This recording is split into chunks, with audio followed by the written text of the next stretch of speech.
We are only one day away from the NHL Draft Lottery, so today we're going to do one final NHL Draft Lottery simulator and see who gets the first overall pick, and then we'll conduct a mock draft for the first 15 selections. We'll jump into that coming up next.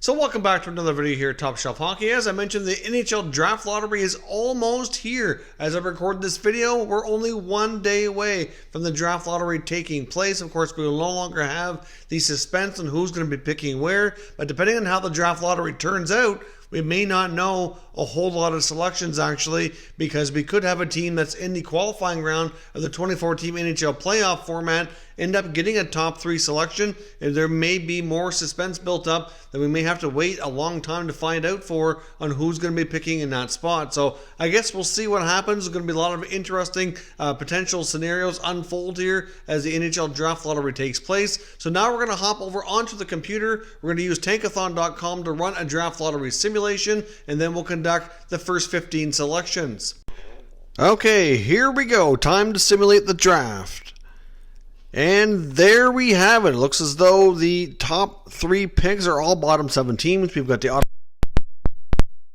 You get followed up by LA at number 2 and Detroit number 3. Of course, all the other teams will be ordered afterwards in the order of the standings, including the Senators, Ducks, Devils, Sabres, Habs, Hawks, Devils again by way of Arizona, Minnesota, Winnipeg, the Rangers, Florida. Dive into the mock draft. Selecting first overall, the Ottawa Senators would have no doubt who they're picking here. They're taking the consensus first overall pick for some time, Alexis Lafreniere from the QMJHL, a franchise-altering winger who's going to have a tremendous impact on regardless of what team he ends up going to. He should step immediately into the NHL. He's got all the tools to be successful and likely first-line duty right away. This guy could be their best player for many years to come. No doubt Lafreniere would go first overall. Selecting second overall, we have the Los Angeles Kings, and they will take the top center of this draft, hands down, Quinton Byfield of the Sudbury Wolves of the Ontario Hockey League. I know we've seen some draft lists recently having him ranked a little bit lower, but personally, he very well could long-term be as good as Lafreniere, maybe even better. He has a ton of upside. He's almost a full year younger. He certainly could use a little bit more time in junior, I think, but he could be a dominant number 1 center who can put up huge offensive numbers for many years to come. It could be a huge asset here for LA, who already has a pretty deep prospect pool. Selecting third overall, the Detroit Red Wings would select from Germany Tim Stutzle. Now, Stutzle has on some lists being as high as number 2 overall. Of course, we saw the Red Wings go with a German-born player, Moritz Seider, last year. So certainly Germany's putting out some top-rated hockey players recently, which is great to see. But Stutzle, it's not quite clear if he'll be a winger or a center at the NHL. But at this point in the draft, I think it's fair to say he is the consensus best player available. Detroit really needs a little bit of everything at this point to really accelerate their rebuild. So personally, I think Stutzle would be the obvious pick here for the Red Wings. Selecting again with the 4th overall selection, we have the Ottawa Senators, and I have them selecting from the Ottawa 67s of the OHL, Austrian-born center iceman Marco Rossi. I think Rossi's talent here is just too good to pass up. I realize they could go for the defenseman since they already grabbed a top forward here in Jamie Drysdale, but looking at their overall prospect pool, I just don't have as much confidence in their center iceman. I mean, Logan Brown hasn't developed quite to what they want right now. Colin White has struggled as well. They have Josh Norris, who at this point looks to be really solid, but he's more of a middle 6 center iceman. They can grab Marco Rossi, who has the potential to be a number 1 line center. I think they have to take it. They already have some really solid young defenders, and I think they can gamble here. Maybe we could have a combo of Rossi, Lafreniere, and Ottawa for many years to come.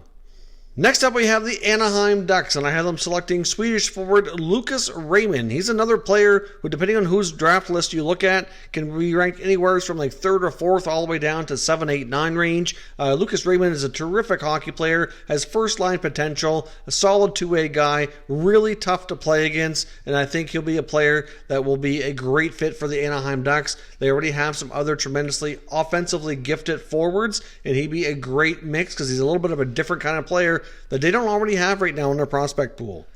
Next up, we have the New Jersey Devils, and at this point, we're going to consider Jamie Drysdale a gift to the Devils after falling in this draft, and they will select a top defenseman here from the Erie Otters. Jamie Drysdale, the Devils really could use a top defenseman. They have some top forwards they've gotten in recent drafts. He would be a gift. He was able to fall to the spot in the draft. I mean, depending on where you look, Drysdale's ranked anywhere from 3rd. I've seen him down as below as 6 or 7 as well. And at this point, this depends on who's picking ahead of them.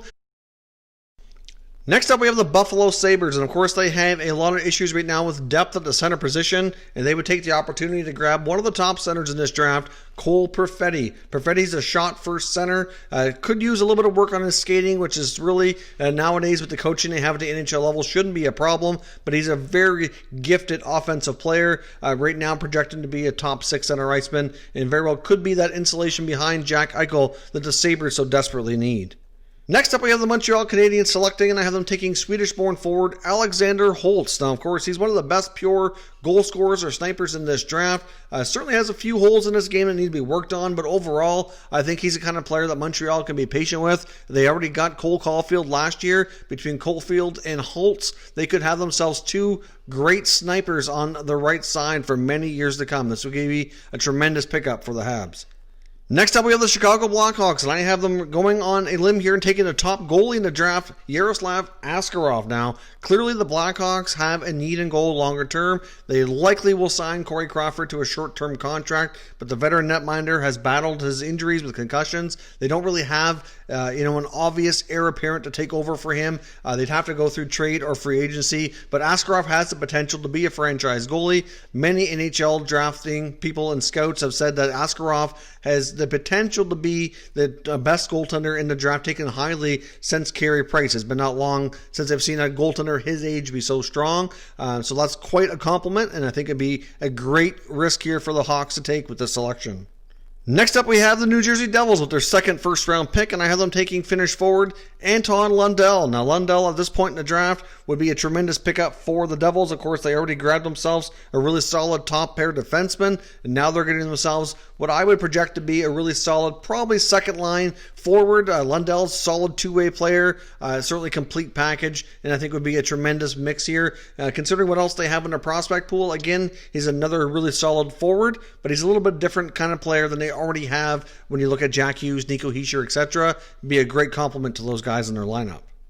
Picking next, we have the Minnesota Wild, and I have them taking from the Ottawa 67's Jack Quinn, who has the potential to be a really solid top 6 forward. He's made huge strides this year, really come up a long ways in his draft stock. Obviously, his teammate Marco Rossi obviously gone earlier in this draft, but the impressive part about Quinn's role is his numbers were really solid, and he didn't even play with Rossi, played on a different line. They did see some power play time together, but for the most part, played separately. So Jack Quinn, I think, has the potential to be a really solid goal-scoring winger at the NHL level and could be a very solid addition here to the Minnesota Wild.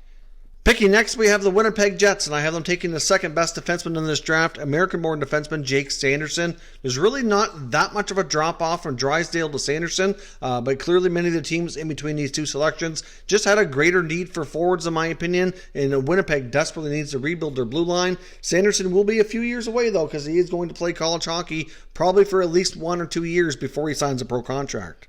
Next up, we have the New York Rangers, and I have them selecting from the QMJHL Dawson Mercer, who's another tremendous offensive type forward that the Rangers can add to their prospect pool. The Rangers are another team with a very deep group of prospects already. Their rebuild is going incredibly well, so they can be patient with Mercer. He could play another year or so of junior while he's working on things, developing, getting ready for the NHL, but I think he'd be a tremendous fit, again, with the Rangers organization, with the other mix of forwards that they already have. They clearly don't really need defense. They have their goaltending situation figured out longer term as well, so they might as well take, in my opinion, one of the stronger forwards left here on the board.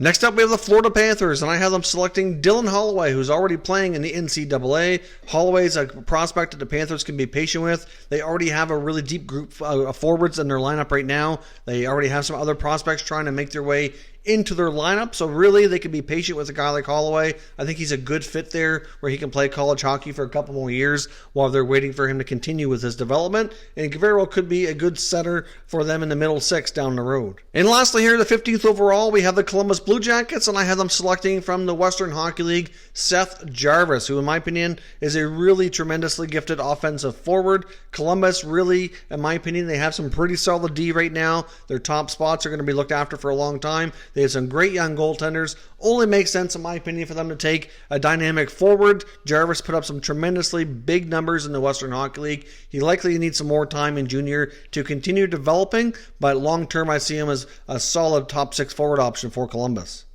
So that is my final NHL Draft Lottery simulation for the 2020 NHL Draft. Of course, we'll still be doing plenty more mock drafts once we have the official order and once we know more about who's picking in the top 3, etc. So certainly going to be plenty more coverage of the 2020 NHL Draft. Of course, as always, I'd like to know your comments on my selections for the picks here today. Let me know your thoughts down below on how you would rank these players and what teams you feel they'd be best suited for. If you're new to the channel, consider subscribing and turning on your notifications so you don't miss any future content, and give this video a thumbs up if you enjoyed it. I'd appreciate it if you did. As always, thank you for watching, and I will catch you next time.